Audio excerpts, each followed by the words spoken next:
अस्सलाम वालेकुम। हम कैम्ब्रिज ओ लेवल्स इकोनॉमिक्स की कंप्लीट वीडियो सीरीज़ के साथ आपके सामने आज फॉरेन एक्सचेंज रेट्स के हवाले से बात करेंगे, जिसमें जो कि ब्रायंट इटली की बुक हम चूँकि यूज़ कर रहे हैं, उसका यूनिट नंबर 6.3 है। फॉरेन एक्सचेंज, फॉरेन, जल्दी से, ऐसा ही है। फॉरेन एक्सचेंज वो करेंसी जो दूसरे मुल्क की हो और हमारे मुल्क की करेंसी आपस में एक्सचेंज होते हों, तो कैसे होंगे, उसकी कीमत कैसे तय होगी, ज़रा ये बात हो रही है। सबसे पहले तो ये समझिए कि फॉरेन करेंसी हमें क्यों चाहिए होती है। Why we need other currencies.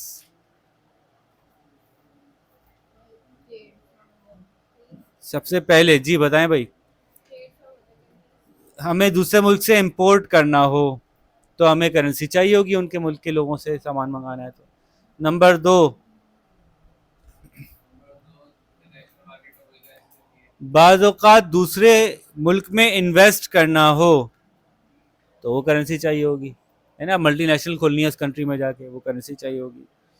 तीसरे नंबर पे वो मुल्क हमसे कुछ मंगवा रहा हो और उसके पास अपनी करेंसी हो, हम कहें चलो दे दो, हमें बाद में काम आ जाएगी। ऐसा हो सकता है ना। वो हमसे कुछ ले रहा हो, हम उससे उसकी करेंसी में कह देंगे ठीक है अपनी करेंसी में पे कर दो, क्योंकि हमें भी तुम्हारे मुल्क से कुछ लेना है। तो वो तुमसे पैसे लेके हम आगे तुम्हारे मुल्क में ही दे देंगे। ठीक है, तो इम्पोर्ट एक्सपोर्ट इन्वेस्ट के बिजनेस में। फिर टूरिज्म, किसी मुल्क में जा रहे हैं आप टूरिस्ट के तौर पे, तो भी आपको उनकी एक्सचेंज, उनकी करेंसी चाहिए होगी। ऐसे ही है, ऐसे ही है। छोटी सी कहानी है, आपकी बुक में नहीं है, मैं सुना देता हूँ आपको।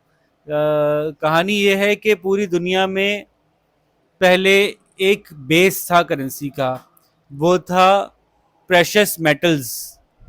प्रेशस मेटल्स जो हैं वो बेस थे, इसको हम कहते थे, ये रियल मनी थी। ठीक है, इस रियल मनी को ट्रेड करना आसान यूं होता था कि अगर बगदाद का सोने का सिक्का आप लेके जाएंगे तो वहां पे कोई बंदा उसके बदले दूसरा सिक्का दे देगा, सोना तो सोना है। बगदाद का सिक्का भी अगर समझदार ट्रेडर होता था वैसे ही ले लेता था, क्योंकि सोने को उसको डील करना आता था कि सोना चेक कैसे होगा। जिसको चेक करना नहीं आता तो कहता था सामने वो हमारे बैठे, उनसे जाके बगदाद के दे के हमारे इलाके के ले लो, तो वो सोने के सिक्के उस इलाके के एक्सचेंज हो जाते थे। ठीक है, तो पहले जो था वो करेंसी की जो बेस थी वो सबकी सेम थी, वो थे प्रेशियस मेटल्स। तो एक्सचेंज में प्रॉब्लम नहीं था। मेरे पास अगर एक सोने का सिक्का बगदाद का है तो अमेरिका में वो कितने सोने के सिक्के के बराबर होगा? एक ही सोने के सिक्के के बराबर होगा। वेट टू वेट, 1 ग्राम का सोना यहाँ पे मैं लेके गया, 1 ग्राम का वहां पे मिलेगा मुझे। ठीक है, क्योंकि वो एक इंट्रिंसिक वैल्यू रखने वाली चीज है। इंट्रिंसिक वैल्यू क्या होती है? जिसके अपने अंदर एक वैल्यू है, वो खुद वैल्यूएबल चीज है। यहाँ भी उतनी वैल्यू की है, वहां भी उतनी वैल्यू की। हाँ, ये अलग बात हो सकती है कि यहाँ पे एक सोने के सिक्के के 4 जोड़े आ रहे हैं, वहां पे एक सोने के सिक्के के 6 जोड़े आ रहे हो, क्योंकि वहां पे कपड़ा सस्ता हो। लेकिन सोने के सिक्के का वजन टू वेट बराबर मिलेगा आपको दोनों तरफ। ठीक है, उसके बाद जो है वो दुनिया के साथ कुछ हुई गड़बड़, और दुनिया को ये एहसास हुआ कि अब हमें अपनी करेंसी जो है वो फिएट रखनी चाहिए, यानी रियल इंट्रिंसिक वैल्यू होना करेंसी में हमारे लिए नुकसानदेह है। कि इतना सोना कहाँ से लाएंगे, इतना कारोबार हो रहा है, इतना कारोबार हो रहा है, इतने पैसे चाहिए, इतनी करेंसी चाहिए, इतना सोना कहाँ से लाएंगे। तो क्यों ना हम सोने के बजाय कोई और चीज़ इशू कर दें। तो वो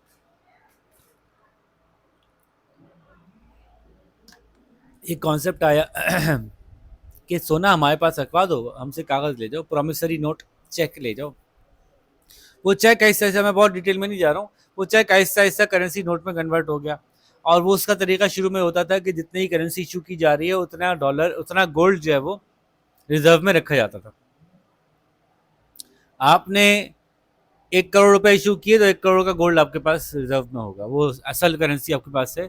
आप फिएट करेंसी चला रहे हैं, ठीक है, रसीद चला रहे हैं, असल चीज़ सेव की हुई है। इसके पीछे बहुत सारी वो लगाई गई, इस वजह से यूं ऐसे मुल्क का सोना एक जगह महफूज रहे, किसी बड़े नुकसान से बच सकता है मुल्क।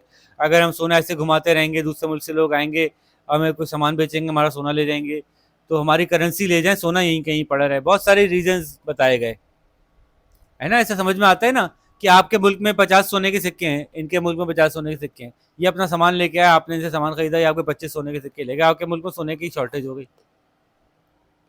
ये अज्यूम्ड है वैसे, लेकिन चलें, सोने की शॉर्टेज हो गई। अब आपने इसके बजाय क्या किया, सोने के सिक्के बैंक में रखे, उसके करेंसी नोट निकाल दिए, तो वो 50 करेंसी नोट वो ले भी गए, तो सोना तो वहीं का वहीं, आप दूसरे नोट इशू कर सकते हैं मजीद, उसका नुकसान भी कुछ होना था बाद में, लेकिन बहरहाल बहुत सारी लॉजिक्स दी गई है, एक थी उसके अलावा बहुत सारी लॉजिक्स थी, इसकी वजह से तय किया गया कि सोना नहीं चलाते, नोट चलाते हैं। उसके पीछे बैंकिंग का पूरा सिस्टम था, जिसने आगे जाके फ्रैक्शनल रिजर्व सिस्टम को जन्म दिया है। वो क्या होता है, उन्होंने ये भी सीख लिया था ये सब चक्कर चलाने से पहले ही सीख लिया था कि अगर आपने $10 इशू करने हैं तो $10 का सोना, फॉर एग्जाम्पल $1 1 ग्राम आसानी के लिए ले लेते हैं अभी अभी ले लेते हैं, ऐसा है नहीं, ले लेते हैं। $10 इशू करने तो 10 ग्राम सोना होना चाहिए, तो $10 इशू करेंगे। अब आप चारों के पास 10-10 ग्राम सोना है, आपसे मैंने कहा सोना जमा करा दो, आपको कितने डॉलर मिलेंगे, $1 1 ग्राम का है, तो $10 आपको दिए, $10 आपको दिए, $10 आपको दिए, $10 आपको दिए, ठीक है। और फिर मैंने $50 अपने लिए भी प्रिंट कर लिए, सोना नहीं रखवाया, उससे क्या हुआ,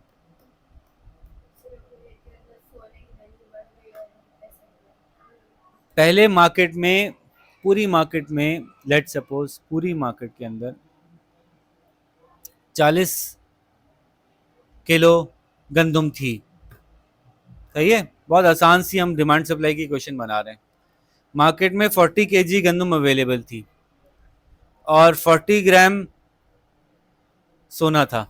आप सबके पास कितना कितने ग्राम था, 10-10 ग्राम। 1 किलो गंदम कितने की आ रही होगी, 40 किलो गंदम थी, 40 ग्राम सोना था, सबको गंदम चाहिए थी, सब गंदम लेने पहुंचे होंगे, डिमांड सप्लाई की वैसे प्राइस नहीं तय होगी, गंदम शॉर्ट है, सिर्फ 40 किलो ही है, तो हर शख्स कहेगा मुझे दे दो मुझे दे दो, तो ओवरऑल जब कंपेयर करेंगे तो कमोबेश जो गंदम की प्राइस सेट होगी वो क्या होगी कि 1 ग्राम पर केजी, 1 ग्राम सोना दो, 1 किलो गंदम ले लो, ठीक है।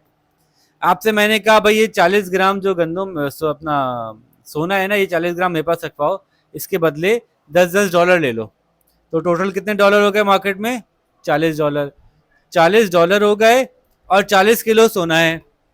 अब 40 किलो गंदम है, 1 किलो गंदम की क्या रेट तय हुआ, 1 किलो गंदम $1 की मिल जाएगी, ठीक है। आप लोग ये सब मुझसे डॉलर लेके, $40 लेके मार्केट में गए अगली सुबह, मैं $40 अपने लिए भी प्रिंट कर लिए। अब मार्केट में डॉलर कितने हैं एक्चुअली, 40 आपके हैं, 40 मेरे पास भी हैं, टोटल डॉलर कितने हैं मार्केट में, सोना था ही नहीं, सोना निकाला ही नहीं, सोना जो आपने 40 ग्राम दिया था वो रखा हुआ था, छाप के आपको $40 दिए, छाप के अपने आपको भी $40 दे दिए, ऐसे ही फ्री में। अब गंदम तो वही 40 के जी है, और उस गंदम को चेज करने वाले डॉलर जो हैं वो 80 हो गए, तो अब 1 किलो गंदम कितने का मिलेगा, $2 का। आपने पहले जिंदगी आपकी ऐसी थी कि $1 पे आपको गंदम मिलता था, अचानक से अब आपको $2 पे गंदम मिल रहा है, क्योंकि मैंने, जब भी कभी आपके साथ ऐसा हो कि कोई चीज़ आपको इतने की मिल रही थी अब अचानक से महंगी मिल रही है, तो दो वजूहत हो सकती हैं, या तो बाहर से इम्पोर्ट ही महंगी हो रही है, या फिर आ जाइए, या फिर किसी ने आपके पैसे लेकर, आपका सोना लेकर एक्स्ट्रा पैसे छाप के लोगों को बांट दिए, इसको कहते हैं मनी सप्लाई बढ़ा दी है। ये चैप्टर हमने पढ़ा था ना कि इन्फ्लेशन की one of the most important cause आज के दौर में क्या है, मनी सप्लाई का इंक्रीज कर देना। उतने ही सामान है, पैसे बढ़ाए जा रहे हो, अब ज्यादा पैसे उतने ही सामान को चेज करेंगे तो चीज की कीमत बढ़ेगी, और तो कुछ भी नहीं होगा, सामान तो मजीद नहीं बन रहा होगा आसानी से। बात समझ में आ रही है। खैर, तो इधर जाना नहीं था लेकिन इधर चले गए, ये वो गली है जिसमें कि खुद ब खुद चले जाता है इंसान, फिसलता चले जाता है। अब जनाब क्या हुआ, जब वर्ल्ड वॉर हुई और यूनाइटेड नेशन बनी, और आहिस्ता आहिस्ता वर्ल्ड वॉर के एंड पे कुछ मुल्क दूसरे मुल्कों से ज़्यादा इन्फ्लुएंशियल बन गए। वर्ल्ड वॉर 2 के एंड पे यूनाइटेड स्टेट्स जो है वो पूरी दुनिया पे सबसे ज़्यादा इन्फ्लुएंशियल बन गया था। पूरा अच्छा ज़बरदस्त सा एक सिचुएशन सिनेरियो बना था उसके फेवर में कि यूरोप भी काफी गिर गया था जर्मनी की साथ लड़ाई में। आपस में लड़ाई हो गई ना यूरोप की, जर्मनी, इंग्लैंड, फ्रांस, ये सब तबाह हो गए थे, यूरोप गिर गया, उस्मानिया खत्म हो गई, इटली, जापान को आपने गिरा दिया। तो पूरा ही जो है वो जो जो भी वर्ल्ड पावर्स थी वो काफी डाउन थी। यूएस खड़ा हुआ था, खाली यूएस ही वेपन सप्लाई भी कर रहा था, यूएस ही के प्रॉफिट्स भी हो रहे थे। तो यूएस ने कहा कि भाई इस वक्त सबसे ज्यादा दुनिया में सोना किसके पास है? यूएस के पास है। आप सारे छोटे छोटे गरीब मुल्कों के पास सोना भी नहीं है। अब आप ट्रेड करो करेंसी को, या आपको इंपोर्ट करनी हो, एक्सपोर्ट करनी हो, और सोने के बदले करोगे, कहां से करोगे? मिसाल के तौर पे आपके मुल्क में, ऐसी मिसाल लेते हैं, 100 ग्राम सोना ही है भाई, और आपको बड़ी बड़ी मशीनें मंगानी है, आपके मुल्क को रिकंस्ट्रक्ट करना है। अब वो 100 ग्राम सोने में नहीं आएंगी भाई, क्या करें हम? फिर आप इंतजार करेंगे, नहीं बनाएंगे, क्या करेंगे?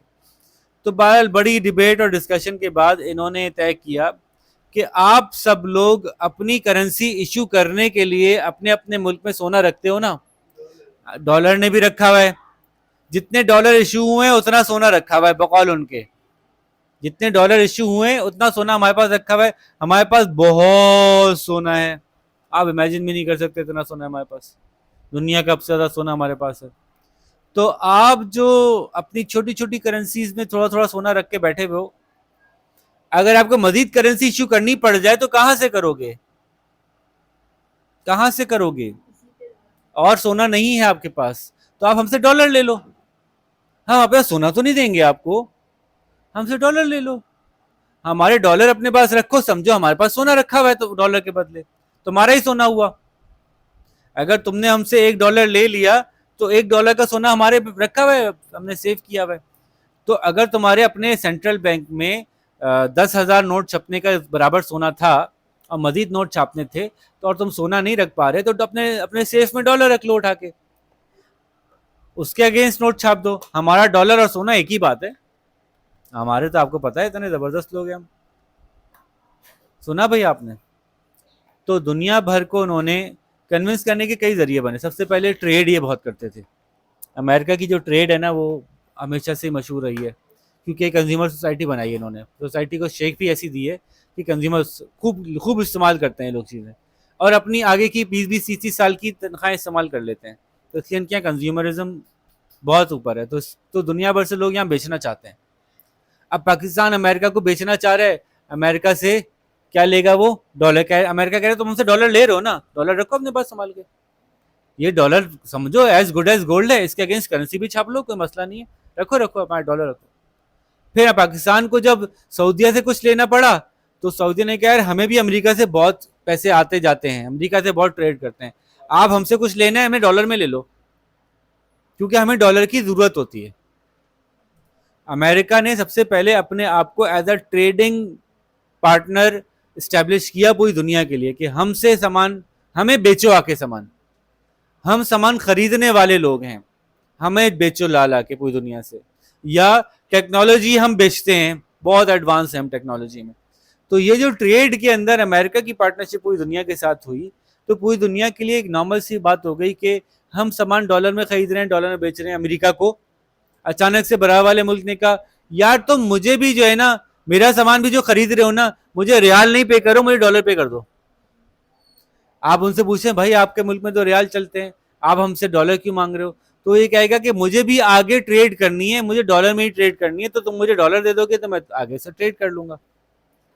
आप जो है वो किसी मुल्क से चावल मंगा रहे हैं, किसी मुल्क से गंदम मंगा रहे हैं, ऑस्ट्रेलिया से गाय मंगा रहे हैं, जहां से जो मंगा रहे हैं, सब मुल्क आहिस्ता आहिस्ता, सभी मुल्क चूंकि अमेरिका से ट्रेड करते हैं, तो सब मुल्क ये एग्री हो गए कि ठीक है यार हमारी करेंसी के बजाय डॉलर भी चलेगा।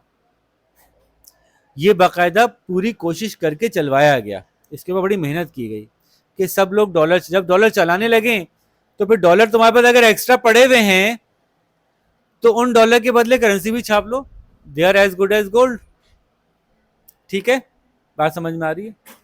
फिर 1970s में अमेरिका के, जब पूरी दुनिया में डॉलर राइज हो गया, पूरी दुनिया में स्टेट बैंक्स ने जो है वो डॉलर को एज अल्टरनेट टू गोल्ड अपने पास रिजर्व में रखना शुरू कर दिया।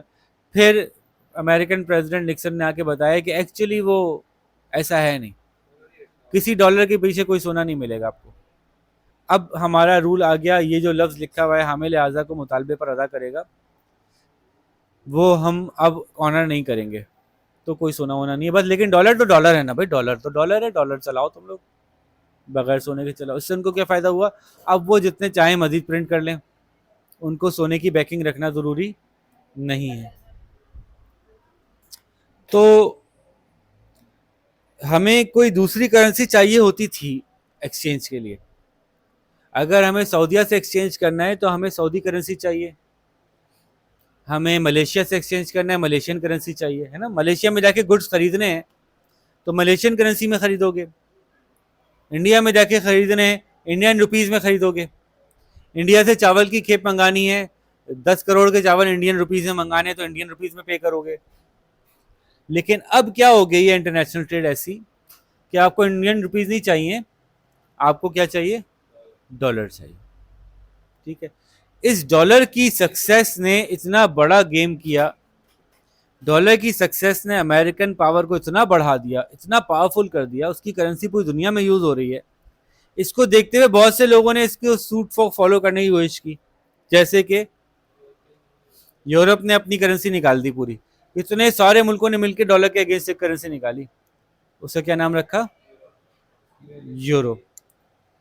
यूरो निकाला, लेकिन यूरो उतना वाइडली एक्सेप्टेबल नहीं है जितना डॉलर एक्सेप्टेबल है। ठीक है, हालांकि इसमें इंग्लैंड, जर्मनी, जापान, ओ जापान कहाँ कह रहा हूँ, इंग्लैंड, जर्मनी, फ्रांस, ये तीन बड़े, वो तो इतना बड़ा नहीं रहा ना, अब ये लोग तो बड़े नहीं रहे ना। बड़े जो तीन ट्रेडिंग पार्टनर थे, इंग्लैंड, जर्मनी और फ्रांस था, इन तीनों के सेंट्रल बैंक की बैकिंग मौजूद थी, फिर भी यूरो जो है वो इंटरनेशनल मार्केट में डॉलर को बीट नहीं कर सका। बहरहाल, तो अब आपको दूसरे मुल्क की करेंसी चाहिए होती है, लेकिन उस करेंसी को जो हम मेजर करते हैं आमतौर पर वो डॉलर की टर्म्स में ही कर रहे होते हैं।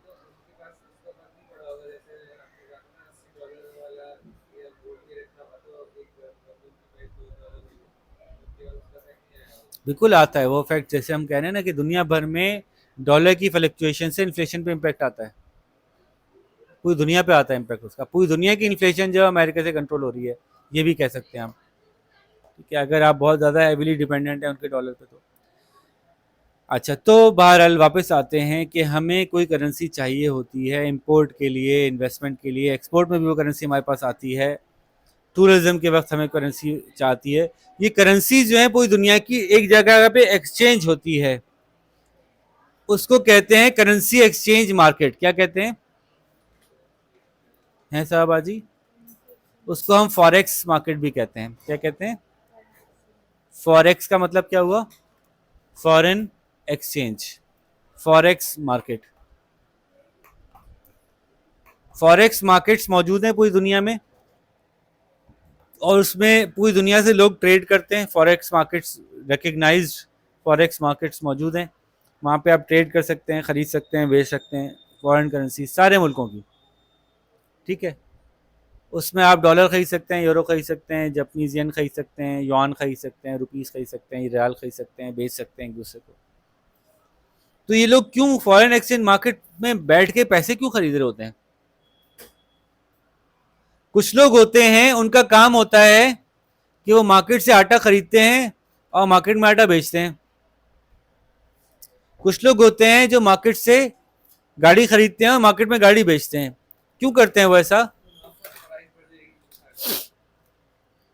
जो इस कारोबार के चालाक लोग होते हैं वो ये देखते रहते हैं कि अगर गाड़ी सस्ती है तो खरीद लो, हमें पता है कि एक्चुअल मार्केट में महंगी है तो हम आगे महंगी करके बेच देंगे। यही ट्रेडिंग होती है ना। हमें पता है कि सीजन ऑफ होने वाला है, वीट की प्राइस बढ़ जाएगी, अभी वीट खरीद लो, जब ऑफ हो जाएगा तो बेच देंगे, प्रॉफिट मिल जाएगा। बल्क में फलानी चीज खरीद लो, थोड़े दिन में इसकी डिमांड होगी, या उस इलाके से खरीद लो दूसरे इलाके में बेच दो जहां पे वो चीज प्रोड्यूस नहीं होती। ये भी करते हैं ना, जिस मुल्क में ज्यादा है वहां से खरीदो, उस मुल्क में बेच दो जिस मुल्क में कम है, पैसे ज्यादा मिल जाएंगे। ये ट्रेडिंग होती है ना। इसी तरह से लोग डॉलर भी खरीदते हैं। क्यों खरीदते होंगे?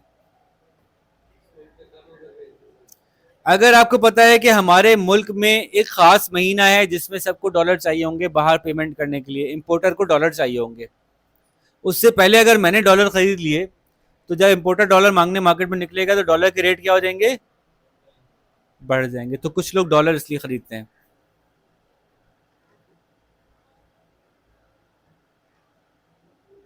डॉलर क्यों खरीदते हैं हमारी मार्केट में? पहली वजह, इंपोर्टर को सेल करने के लिए। बात समझ आ रही है? डॉलर क्यों खरीदते हैं?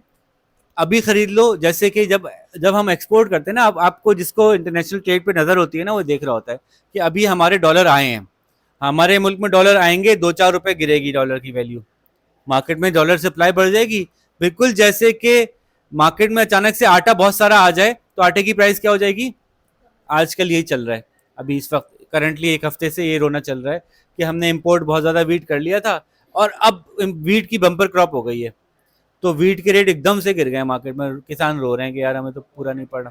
ठीक है, तो आपने देखा कि अचानक से, देखें जरा एक नज़र इस पर डालें जो मैंने बनाई है डायग्राम, ये डॉलर की सप्लाई है, ये डॉलर की डिमांड है। आपने देखा कि हमारे मुल्क की बात हो रही है, हमारे मुल्क में अचानक से एक्सपोर्ट के पैसे आ गए, एक्सपोर्टर्स को पैसे मिले, सीजनल एक्सपोर्ट थी जी, इस सीजन में आम की सीजन में आम की एक्सपोर्ट हुई, चावल के सीजन में चावल की एक्सपोर्ट हुई, एक्सपेक्टेड है कि इस दिन पैसे आएंगे, इस महीने के दरमियान पैसे आएंगे। इस पैसे आने की वजह से हमारे मुल्क में डॉलर ज़्यादा हो गया, डॉलर ज़्यादा हो गया तो डॉलर का एक्सचेंज रेट क्या होगा, हमारा नीचे आ जाएगा। अभी 280 का मिल रहा था, अब 275 का मिल रहा है। 275 पे इन लोगों ने डॉलर खरीद लिए, कोई सामान नहीं खरीद रहे, कोई गुड्स नहीं खरीदे, डॉलर खरीद लिए। 275 रुपए के हिसाब से इन्होंने 1 lakh dollar, 2 lakh dollar, 10 lakh dollar खरीद लिए। ठीक है, अब क्या हुआ, ये डॉलर खरीद के रखे हुए, थोड़े दिन में पता चला कि ये जो सप्लाई थी तो थी, इन्होंने खरीद लिए, अनलिमिटेड सप्लाई तो है नहीं, इन्होंने खरीद लिए काफ़ी सारे डॉलर। अब जनाब इंपोर्टर को पेमेंट करनी है, इंपोर्टर की पेमेंट का टाइम है, इंपोर्टर की पेमेंट का टाइम होगा तो डिमांड क्या होगी, डिमांड बढ़ेगी तो एक्सचेंज रेट कहाँ जाएगा, अब 285 का हो गया, अब ये इंपोर्टर को भेज देंगे। तो खाली डॉलर ही की ट्रेड कर रहा है वो खाली डॉलर ही, वो कोई गंदम आटा चीनी चावल की ट्रेड नहीं कर रहा। डॉलर भी एज अ कमोडिटी ट्रेड होता है, सिर्फ डॉलर ही ट्रेड नहीं होता। तो एक वजह मैंने बताई कि लोग डॉलर क्यों खरीदते हैं, to sell it to the importers, कि इम्पोर्टर्स के जब जरूरत का वक्त हो, इम्पोर्टर हर वक्त होल्ड नहीं कर सकता, इम्पोर्टर हर वक्त इसलिए होल्ड नहीं कर सकता कि भाई वो तो कारोबार कर रहा है, उसको कपड़ा खरीदना है, मजदूरों को पैसे पे करना है, वो डॉलर उठा के रख लेगा तो कारोबार कहाँ से करेगा, तो इसलिए इम्पोर्टर तो होल्ड नहीं कर सकता, ये लोग होल्ड कर लेते हैं। डॉलर को लोग होल्ड क्यों करते हैं, डॉलर को क्यों खरीदते हैं, why people buy dollar. Number 2, speculation, ये हमारे मुल्क में सबसे बड़ी चीज है। स्पेक्यूलेशन क्या होती है, ये देखें फिर दोबारा से ये डायग्राम देखें जरा, एक करेंसी की सप्लाई है, करेंसी की डिमांड है, करेंसी मिल रही है 250 की, आपने कहा कि आपको पता है अगले महीने बहुत ठीक ठाक शॉर्टेज हो जाएगी डॉलर की, तो जिसको डॉलर चाहिए होगा वो क्या करेगा, डॉलर, डॉलर की डिमांड क्या होगी। जब अभी मैंने 250 पे डॉलर लिया था, क्यों लिया था, डॉलर महंगा होने वाला है, जब डॉलर 260 का होगा तो मुझे क्या दिमाग में आएगा, देखा देखा वाकई शॉर्टेज हो रही है, नहीं हो रही थी, अभी असल में एक्चुअल मार्केट कंडीशन में कोई चेंज नहीं आया था, मेरे ही खरीदने से प्राइस बढ़ी, अब मुझे क्या इंडिकेशन मिली, हाँ प्राइस बढ़ी, अब मार्केट क्या करेगी, और खरीदेगी, उससे क्या होगा, और प्राइस बढ़ेगी, तो मार्केट क्या करेगी, और खरीदेगी। लेकिन ये जो बीज जिसने बोया होगा उसको उस मार्केट के स्पेक्युलेटिव रन का अंदाजा होगा कि इसमें कितनी हवा भरी जा सकती है, सबसे पहले तो वही खरीदता है, और उसी उसी की क्वांटिटी इतनी ज्यादा होती है कि उसकी खरीदने से पहला इंडिकेटर ऑन होता है एकदम से ही, जो हमारी स्टॉक मार्केट में भी ये होता है, पहली जो मार्केट में एक बबल बनता है वो उन्हीं के, क्योंकि उनके पास बल्क होता है परचेज करने का, उनका पैसे बहुत होते हैं, तो जब वो परचेज करते हैं तो एक मार्केट में हिलजुल होती है, रेट बढ़ते हैं, सब लोग समझते हैं वो डॉलर का रन आने वाला है, भागो पैसे डॉलर खरीदो। ठीक है, तो उनको पता होता है कि अब ये टाइम होगा, इसके इस मोमेंट पर हम बेच देंगे, मार्केट से पहले हम बेच देंगे, हमें प्रॉफिट मिल जाएगा, बाकी को लॉस हो जाएगा ज़रा। जिसने 280 पे ख़रीदा होगा, अब हमने 280 बेच दिया, जैसे ही हमने बेचा, चूँकि हमने बल्क में बेचा तो एकदम से 250 प्राइस हो गई। अब बाकी जिसने 280 पे ख़रीदा था, 260 पे ख़रीदा, 270 पे ख़रीदा, सब लॉस में जा रहे हैं। स्पेक्यूलेशन का मतलब होता है लोगों को ये एहसास दिला दो कोई चीज़ महंगी होने वाली है, वो पहले ही महंगी हो जाएगी। हाँ, तो हम इसलिए भी डॉलर खरीदते हैं कि स्पेक्यूलेशन की मद में हमें अंदाजा होता है कि इसकी कीमत बढ़ने वाली है। जो चीज़ महंगी होने वाली है वो खरीद लो भाई, जो चीज़ सस्ती होने वाली है वो बेच दो। यही मार्केट का तरीका है, ठीक है। जैसे अब लोग मलिर में जो है वो ज़मीनें बेच रहे हैं, पिछले हफ्ते से मलिर के घरों के रेट गिर गए। जिसको मलिर में लेना है मलिर में ले लो भाई, सस्ता मिल रहा है। लेकिन बाद में बिकेगा नहीं बिकेगा इसकी गारंटी नहीं है, क्योंकि एक हफ्ते में 2 ज़लज़ले आ गए मलिर में। तो मैं बेटा 2-2 हल्के हल्के आए, तीसरा खुदा ना खास्ता बड़ा आ गया तो मसला ना हो जाए, बेच के निकल लो। ये मार्केट का स्टाइल है कि जो चीज़ सस्ती होने वाली का इम्कान भी होता है ना, तो मार्केट उसमें से अपने आप को निकाल लेती है, सस्ते होने के इम्कान पे भी निकाल लेती है, चाहे सस्ता हो या नहीं हो। ये एक अलग सवाल है, इसे बात करेंगे ज़ख़ीरा अंदोज़ी के हवाले से, और जायज़ और नाजायज़ की बात फिर हम करेंगे इंशाल्लाह। डॉलर खरीदने की एक और वजह होती है, ये सब आपकी किताब में नहीं मिलेगा। इसलिए नहीं मिलेगा कि आपकी किताब के लिखने वाले हमारे मुल्क में नहीं रहते ना, हमारे मुल्क के अंदर के जो मसले हैं। स्मगलिंग, जब किसी मुल्क के आसपास पड़ोसी मुल्क में हालात बहुत ख़राब हों सवाबाजी, जब किसी ये पड़ोस के मुल्क के हालात बहुत ख़राब हों, इंटरनेशनली उस पर पाबंदियाँ लग जाएं, उस मुल्क को छोटी छोटी चीज़ें ख़रीदने के लिए बाहर से डॉलर चाहिए हों, लेकिन वो मुल्क अपना कुछ ना बेच पा रहा हो। जैसे कि हमारे बराबर में कौन था इस तरह का? अफ़गानिस्तान। अफ़गानिस्तान जो है उसके पास अपने डॉलर, ख़ासतौर पर जब उनकी गवर्नमेंट चेंज हो गई, यूएस गवर्नमेंट चली गई, तो अब अफ़गानिस्तान पे पाबंदी लग गई। पाबंदी लगने की वजह से क्या हुआ कि अब उनके पास अपने डॉलर नहीं आ रहे थे, जो उनके पास डॉलर इंटरनेशनल बैंक्स में थे वो फ्रीज हो गए थे, उनसे ट्रेड कोई कर नहीं रहा था, डायरेक्ट ट्रेड नहीं कर रहा था। वो लोग जो है वो स्मगलिंग के थ्रू सामान मंगा रहे थे, यानी डायरेक्ट आपको ये नहीं पता चलेगा कि अफगानिस्तान ने सामान मंगाया, किसी ने मंगाया है, वो घूम के अफगानिस्तान पहुंच जाएगा। उसके लिए उनको डॉलर चाहिए थे। अब डॉलर के लिए वो क्या दे रहे थे? डॉलर के लिए वो ज़्यादा पैसे दे रहे थे। मिसाल के तौर पे आपका डॉलर चल रहा है 280 रुपये, वो कहते थे हम आपको 500 रुपये देंगे एक डॉलर के, डॉलर हमें दे दो। अब आप कहोगे कि फिर सारे डॉलर उधर ही दे दो, लेकिन इसमें मसला क्या है? सबसे पहले उनके पास 500 कहाँ से आ रहे हैं? तो जो ये पूरा रैकेट है, ये अगवा का जो रैकेट है, ऑर्गन सेलिंग का रैकेट, मंशियात का रैकेट, वेपन स्मगलिंग का रैकेट, ये सारे रैकेट्स जो बड़े बड़े हैं ना, ये रैकेट्स के थ्रू आप, पाकिस्तानी रुपये का मसला ही नहीं है। पाकिस्तान में 10 लोगों को अगवा करो, 10 करोड़ उठा लो। कितनी मेहनत लगी, कहाँ से पैसे आए, कौन सी ट्रेड हुई, कुछ नहीं, 10 करोड़ आ गए। अब इन 10 करोड़ के डॉलर खरीद लो, 1 रुपये का खरीदो, 500 रुपये खरीदो, पैसे तो मुफ्त है भाई, हमने कौन से जेब से भरे?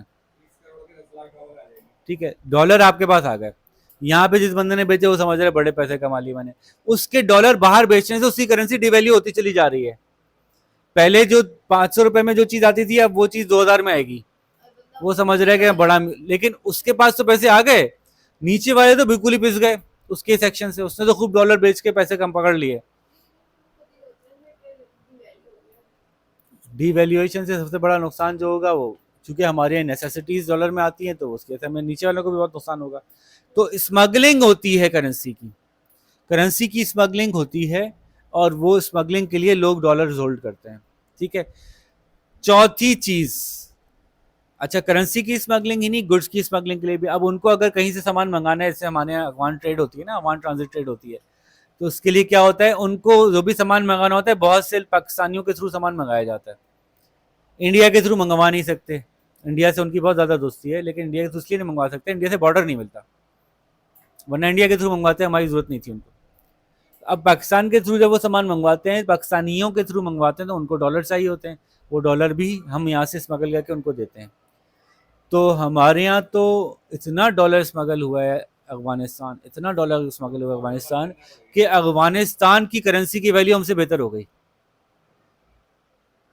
उनकी करेंसी की वैल्यू बेहतर होने की वजह क्या बनी? हमारा डॉलर की यहाँ से फ्लाइट। उसके बदले उन्होंने हमें अफगानी रुपया नहीं दिया, हमारा ही रुपया दिया। ये सोचें आप कि हमसे हमारा डॉलर लेके हम ही को रुपया दे दिया, जो कि बिल्कुल ही फजूल बात है। यानी हमारा रुपया तो कागज का टुकड़ा है, हमारे लिए हम खुद छाप सकते हैं, हमें उनसे लेने की जरूरत ही नहीं है। हम तो जब चाहे, हम अगर एज ए नेशन देखें, हमें रुपए के अगेंस्ट डॉलर किसी को नहीं बेचने, क्योंकि रुपए तो हम खुद छापते हैं भाई। हम रुपए के अगेंस्ट डॉलर खरीद लेंगे, बेचेंगे नहीं डॉलर रुपए के अगेंस्ट। ऐसे ही ना, लॉजिकल सी बात है। जैसे कि एक किसान है, उसके पास 50 लाख टन गंदम है और उसके पास पैसे नहीं है, तो उससे कहे थोड़े से पैसे और दे दो, गंदम और दे दूंगा, क्योंकि भाई गंदम चाहिए ही नहीं, गंदम बहुत है मेरे पास। इसी तरह से हमारे पास पाकिस्तानी रुपया तो हमारा अपना रुपया है ना, हम जितना चाहे छापें। कोई हमें पाकिस्तानी रुपया टिका के हमसे डॉलर और पकड़ के ले जाए तो हमारा तो बहुत बड़ा नुकसान होगा। तो यही हुआ हमारे साथ पिछले 2 साल 3 साल, जो दबा के हमारे साथ हुआ। हमारे डॉलर जो हैं वो सारे के सारे इतने लेके गए, वो इतने ले गए वो, कि उनकी करेंसी हमसे ज़्यादा स्टैब्लिश हो गई। अब वो इसमें सब इन्वॉल्व थे, स्मगलिंग में सब इन्वॉल्व होते हैं, ऊपर से लेकर नीचे तक सब इन्वॉल्व होते हैं। Currency exchange dealers, security agencies, सब कहीं ना कहीं कोई ना कोई काली भेड़ मौजूद होती है जो कि इस चैनल को अप्रूव करती है। बाकायदा फिजिकल मूवमेंट होती है डॉलर की, बाकायदा डॉलर का बंडल यहाँ से वहाँ जाता है। ऐसा नहीं कि सिर्फ अकाउंट से, अकाउंट में तो जा नहीं सकता ना, अकाउंट फ्रीज है उनके सारे, उनको फिजिकल डॉलर चाहिए। तो वो बाकायदा बॉर्डर के थ्रू क्रॉस करेगा, तो सभी का नेटवर्क होगा कहीं ना कहीं। तो कोई ना कोई काली भेड़ हर जगह मौजूद होगी इसमें। स्मगलिंग तीसरी, चौथी चीज जो हम डॉलर खरीदते हैं, हमारे जैसे मुल्क के लोग स्टोर ऑफ वैल्यू के लिए खरीदते हैं। स्टोर ऑफ वैल्यू क्या होता है? आपको कुछ ताल्लुक ही नहीं है, आपको एक्सपोर्ट ही नहीं करते, आपको इंपोर्ट ही नहीं करते, फिर भी आप डॉलर रख के बैठे हुए हैं। अजीब ही दुनिया है हमारी। मतलब पूरी दुनिया में किसी अमेरिका से जाके बोलो, किसी अमेरिकन से पूछो आपके पास कितने पाउंड है, कहेगा क्यों होंगे पाउंड मेरे पास, मैं अमेरिका में रहता हूँ, मैं इंटरनेशनल ट्रेड नहीं करता ना, और मुझे बाहर से कुछ मंगाना होता है डॉलर में पे कर लेता हूँ, मैं क्यों पाउंड रखूंगा।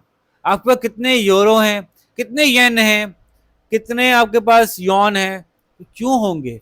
लेकिन आप पाकिस्तान में किसी पूछ रहे डॉलर है, हाँ डॉलर है अल्हम्दुलिल्लाह। फिर डॉलर क्यों है तुम्हारे पास? तुम इम्पोर्टर हो, तुम एक्सपोर्ट कर रहे हो, तुम क्या कर रहे हो? डॉलर, क्योंकि हमें पता है कि हमारी करेंसी की वैल्यू स्टेबल नहीं रहती, तो हम या तो सोना रखते हैं अपने पास या फिर डॉलर रखते हैं।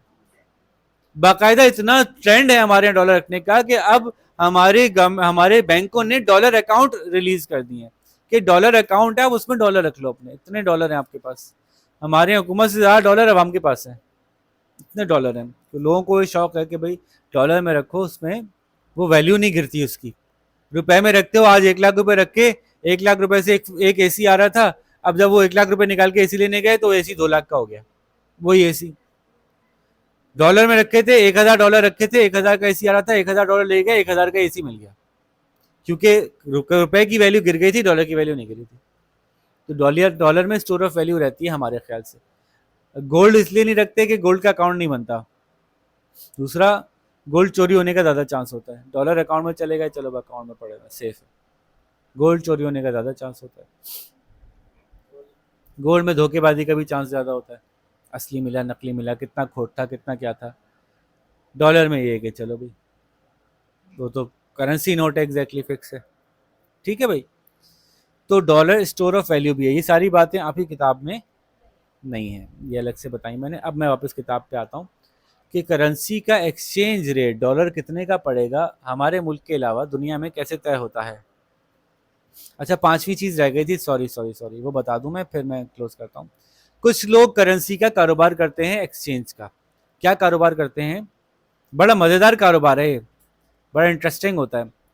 आप $1 बेचो और उस डॉलर के बदले 1 यूरो ले लो। लेट सपोज $1 के बदले 0.5 यूरो मिला, ठीक है। यूरो की क्या क्या होता है, यूरो ये होता है। फिर 1 यूरो के बदले आप येन ले लें, उसके बदले आपको 200 येन मिल गए। येन का पता नहीं क्या होता है यार, भूल गया मैं, ठीक है। फिर 200 येन का आप $1 लेने जाएं तो $1.1 मिल जाएंगे। समझ में आ रही है क्या हुआ ये आपके साथ? आपने डॉलर से पाउंड यूरो खरीदे, यूरो से येन खरीदे, येन से डॉलर खरीदे और डॉलर ज़्यादा मिल गया आपको। $1 से शुरू किया था, 1.1 मिल गया। ये करेंसी एक्सचेंज में फ्लक्चुएशंस रहती हैं, इतना फिक्स नहीं है कि अगर आपने $1 का 1 पाउंड लिया था, 1 पाउंड का 1 येन लिया था, तो 1 येन का $1 ही आएगा, ऐसा नहीं होगा। क्योंकि उनकी उस वक्त, उस दिन, उस मोमेंट पे, उस घंटे में एक्सपोर्ट इंपोर्ट की डिमांड सप्लाई की वजह से उनकी वैल्यूज थोड़ी बहुत फ्लक्चुएट हो रही होंगी। तो ये जो एक्सचेंज करने वाले बैठे होते हैं वो यही देख रहे होते हैं कि इसका एक्सपोर्ट का टाइम है, इसका इंपोर्ट का टाइम है, ये 1 घंटे बाद गिरेगी, 1 घंटे बाद चढ़ेगी, ये लेके ये देके ये लेके ये लेके ये ले लो, वापस बढ़ जाएगी पैसे। तो वो ऐसे घुमा घुमा के भी गेम करते रहते हैं। डॉलर एक्सचेंज में ये भी काम होता है कि सुबह से शाम तक बस ऐसे ही, मतलब हम लोग तो उसको कुछ और कहते हैं कि किस तरह से बैठे रहते हैं, बस स्क्रीन पे टिक टिक ही बनाए ना, अब ये ले ले, अब ये ले ले, अब ये ले ले, अब ये बेच दे, अब ये ले ले, अब ये बेच दे, अब ये ले ले। स्टॉक मार्केट में भी ऐसे ही होता था। अब ये करेंसी मार्केट भी बिल्कुल यही, आप दिन भर बैठे रहते हैं, ये देखते रहते हैं कि, और आपको जितना ज़्यादा इंटरनेशनल इकोनॉमिक हालात का मालूम हो, इंटरनेशनल ट्रेड के बारे में जितना ज़्यादा आप जानते हो, उतना ज़्यादा आप अच्छा प्रेडिक्ट कर पाते हैं कि आज के दिन कौन सी करेंसी 1 घंटे बाद बढ़ने वाली है, 1 घंटे बाद गिरने वाली है। उसके हिसाब से आप, ये क्रिप्टो ट्रेडिंग में भी ऐसे होता है, क्रिप्टो ट्रेडिंग में भी ऐसे होता है। तो करेंसी, अभी मैंने तो इनसे ये कहा था कि मैं अभी हलाल हराम और ये मसाइल के बारे में आखिर में बताऊंगा। फिलहाल पहले मैं ऑप्शंस बता रहा हूँ कि क्यों क्यों क्या क्या हो रहा होता है दुनिया में। तो करेंसी ट्रेड के लिए भी लोग डॉलर खरीदते हैं। अब वापस आते हैं अपने उस बात की तरफ कि डॉलर या किसी भी करेंसी का रेट कैसे तय होता है। हम बात करते हैं बच्चों वाली पहले, कि किसी भी करेंसी का रेट तय कैसे होगा, किस वजह से, डिमांड और सप्लाई की वजह से होगा। डिमांड कहाँ से आएगी उस करेंसी की? एक्सचेंज रेट बात हो रही है, फॉरेन एक्सचेंज मार्केट में बात हो रही है। पाकिस्तान से बाहर के लोगों को रुपए के कितने का चाहिए होगा? पहले तो सवाल है, पाकिस्तान से बाहर के लोगों को रुपया क्यों चाहिए होगा? पाकिस्तान में पेमेंट्स करने के लिए रुपया उनके बैंकों को चाहिए होगा कि वो हमें पे करें, हमसे डॉलर में वो रुपया खरीदते हैं, डॉलर देकर रुपया खरीदते हैं ताकि हमारी पेमेंट्स कर सकें। तो हमारी डिमांड जो है, करेंसी की डिमांड जो है, उसकी सबसे बड़ी वजह एक्सपोर्ट्स होंगी। हमारी करेंसी की डिमांड दुनिया को इसलिए होगी कि दुनिया को हमसे इंपोर्ट करना है। अगर हमारे चावल बहुत अच्छे हैं और हम चावल एक्सपोर्ट करते हैं, तो हमारे चावल जो लोगों को चाहिए होंगे, तो हमारा रुपया भी चाहिए होगा। बात समझ आती है दुल्ला भाई? तो हमारी करेंसी की डिमांड की सबसे बड़ी वजह एक्सपोर्ट होंगी। दूसरी वजह क्या होगी? हमारी लोकल इन्वेस्टमेंट की लुक्रेटिवनेस। नहीं, डॉलर का गेम सेंट्रल बैंक करेगा, तो उसके लिए वो हमसे रुपया ही मांगेंगे। पाकिस्तान में उनको एक प्रॉपर्टी खरीदनी है तो वो रुपए में ही खरीदेंगे। पाकिस्तान में कोई मशीन करनी है, पाकिस्तान में लेबर को पैसे पे करने हैं, वेजेस देनी है, लोकल इन्वेस्टमेंट अगर इनके पास ऐसी हुई। अब इसकी कोई मिसाल दे दें आप मुझे कि किसी जगह, किसी मुल्क में, उस मुल्क की करेंसी इसलिए चाहिए कि वहां से सामान नहीं खरीदना, वहां पे इन्वेस्ट करना है। तो मिसाल दें कोई ऐसा मुल्क, किसी मुल्क ने अपनी करेंसी की वैल्यू ऐसे मजबूत बना ली कि दुनिया भर से लोग आके उसमें इन्वेस्ट करना चाहते हैं। ओके, चाइना बेचता भी है, सामान भी बेचता है, उसकी गुड्स की डिमांड भी है, उसके इन्वेस्टमेंट की डिमांड भी बहुत ज़्यादा हुई थी। लेकिन कोई ऐसा मुल्क बताएं जो जिसमें सिर्फ लोकल इन्वेस्टमेंट डिमांड हो, बेचता बेचता कुछ नहीं हो। उस मुल्क से पूछे आप क्या बनाते हो, क्या मैं कुछ नहीं बनाता। पूरी दुनिया से लेकर उसकी करेंसी की डिमांड है। क्यों? क्योंकि उसके मुल्क में जाके खर्च करना है आपको। नहीं, इंडिया भी एक्सपोर्ट करता है ना, मतलब मैं कह रहा हूँ सिर्फ एक ऐसा मुल्क जो बनाता कुछ नहीं है। नहीं, दुबई। दुबई क्या बनाता है? बेवकूफ़ के अलावा और क्या बनाता है? दुबई गाड़ी बनाता है? नहीं बनाता। दुबई तेल पैदा करता है? नहीं, दुबई की तेल बड़ी मार्केट नहीं है। दुबई गैस बनाता है? नहीं, गैस की बड़ी मार्केट कोई ख़ास दुबई नहीं है। दुबई गाड़ियाँ बनाता है, दुबई कपड़ा बनाता है, दुबई कुछ कुछ नहीं बनाता दुबई। लेकिन लोगों को दुबई के दिरहम, दिरहम होते हैं, दिनार होते हैं, दिरहम, लोगों को दुबई के दिरहम चाहिए। क्यों? लोगों को दुबई ने अपने आप को बेचना शुरू कर दिया है ना। कुछ लोग चीज़ों का कारोबार करते हैं, कुछ लोग खुद को ही बेच देते हैं। तो ये एक ऐसा मुल्क है दुबई, इसने अपने आप को यूं सेल किया, अपने आप को प्रोडक्ट बना दिया। Dubai is a product now. आपको अगर खुश रहना है तो आपको दुबई में रहना है। दुबई में रहना है, दुबई की ज़मीन खरीदनी है। दुबई की ज़मीन खरीदनी है तो उसके लिए आपको दुबई के दीनार चाहिए। दिरहम चाहिए।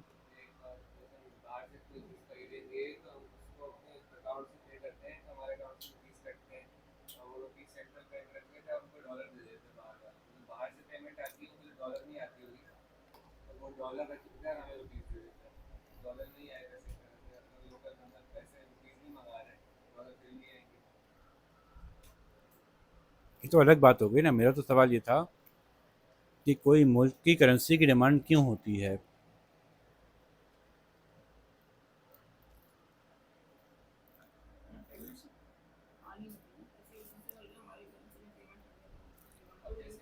जैसे जैसे दुबई में आप अगर डॉलर भी खर्च करेंगे ना, आपने कहा मैंने दुबई का दिरहम दिनार नहीं खरीदा, मैं तो हम दुबई में पैसे, अच्छा पाकिस्तान के यहाँ, पाकिस्तान में एक्सचेंज रेट ख़राब होने की एक बहुत बड़ी वजह ये भी बनी थी कि यहाँ से लोग बहुत सारे अपने डॉलर ले लेके दुबई में उन्होंने प्रॉपर्टीज़ बना ली थी। अच्छा आप और मैं अगर डॉलर लेके जाना चाहेंगे तो हमें अलाउ नहीं करेंगे। आप कहें मुझे प्रॉपर्टी बनानी है, डॉलर लेके जाना होगा ना, आप नहीं ले जा सकते। लेकिन पता नहीं लोग कैसे करोड़ों डॉलर ले जाते हैं। नहीं नहीं, प्रॉपर चैनल से लेके जाते हैं, वो लॉन्चों वाला वो एक्सेप्ट भी नहीं करते। हम प्रॉपर चैनल से ले जाते हैं, हम उनके लिए खुल जाते हैं, हमारे लिए नहीं खुले होते। खैर,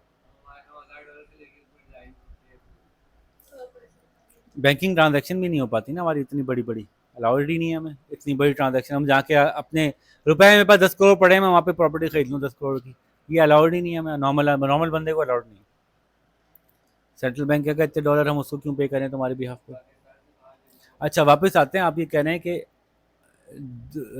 यूएई के दिरहम की डिमांड क्यों होगी। अगर मैं पाकिस्तान से यूएई गया और मुझे यूएई में एक प्रॉपर्टी खरीदनी है, तो मैं यहाँ से डॉलर ले जाऊँ, वहाँ के लोग मुझसे डॉलर एक्सेप्ट कर लेंगे। यूएई एक ऐसा मुल्क है जहाँ पे कि बहुत सारी करेंसीज डायरेक्ट चल रही हैं। दुबई खासतौर पे एक ऐसी जगह है जहाँ डायरेक्ट डॉलर भी चल जाएगा। आप उनकी करेंसी नहीं चल, जैसे पाकिस्तानी मार्केट में डॉलर डॉलर नहीं चलता ना। आप किसी दुकानदार से कहो डॉलर लेके आटा दे दो, वो नहीं देगा, वो कहेगा भाई डॉलर पता नहीं, मुझे नहीं पता असली नकली कैसे टेकते हैं, मुझे नहीं आता, मैं तो रुपया ही चलाऊंगा। तो यूएई के मार्केट में आप डायरेक्ट डॉलर चला लेंगे, तो डॉलर जब आपने उस बंदे को दिया तो फिर यूएई के एक्सचेंज रेट क्यों बढ़ा। तो यूएई की करेंसी भी तो डॉलर में, डॉलर के अगेंस्ट अगर मेजर की जाएगी तो उनके अपने सेंट्रल बैंक के पास जब डॉलर्स बढ़ जाएंगे तो उनकी करेंसी की वैल्यू बढ़ जाएगी, क्योंकि एक्सचेंज में बात हो रही है ना। उनके पास डॉलर की अमाउंट बढ़ गई तो उसकी वजह से उनकी करेंसी की वैल्यू बढ़ गई। ये कैसे हुआ मैं उसकी बात अभी आगे समझाता हूँ दोबारा। फिलहाल इसको आसान रखते हैं अभी जी, इसको मैं मजीद अभी एक्सप्लेन करूंगा पूरा, पहले इसको वापस आ जाएं कि किसी कंट्री के करेंसी की डिमांड क्यों बढ़ती है। उसकी पहली वजह क्या हो गई, अगर उस कंट्री की एक्सपोर्ट्स बढ़ेंगी, पूरी दुनिया से सामान लेना चाहेगी, तो उसकी करेंसी की डिमांड बढ़ेगी खुद ब खुद, चाहे वो उसकी अपनी करेंसी में खरीदें या उसे डॉलर में खरीद रहे हो, तब भी उसकी करेंसी की डिमांड बढ़ेगी, क्योंकि उसके पास फॉरेन करेंसीज का रिजर्व आना शुरू हो जाएगा, कि उसकी करेंसी की वैल्यू बढ़ जाएगी। दूसरा मैंने कहा उस मुल्क की लोकल इन्वेस्टमेंट, उस मुल्क में लोकल इन्वेस्टमेंट जो है, अगर लोग आके कर रहे हैं तो भी उसकी करेंसी की डिमांड बढ़ेगी। ठीक है, करेंसी की डिमांड बढ़ेगी तो उसका एक्सचेंज रेट कहाँ जाएगा,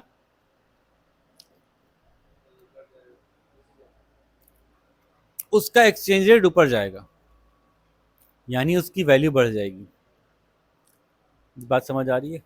अब यहाँ पे आ गया ट्रिकी पार्ट, अक्सर बच्चे यहाँ पे गड़बड़ करते हैं। अगर 280 रुपए का $1 मिलता है, करेंसी की वैल्यू में बढ़ गई, अब कितने का मिलेगा, 250 का या 300 का।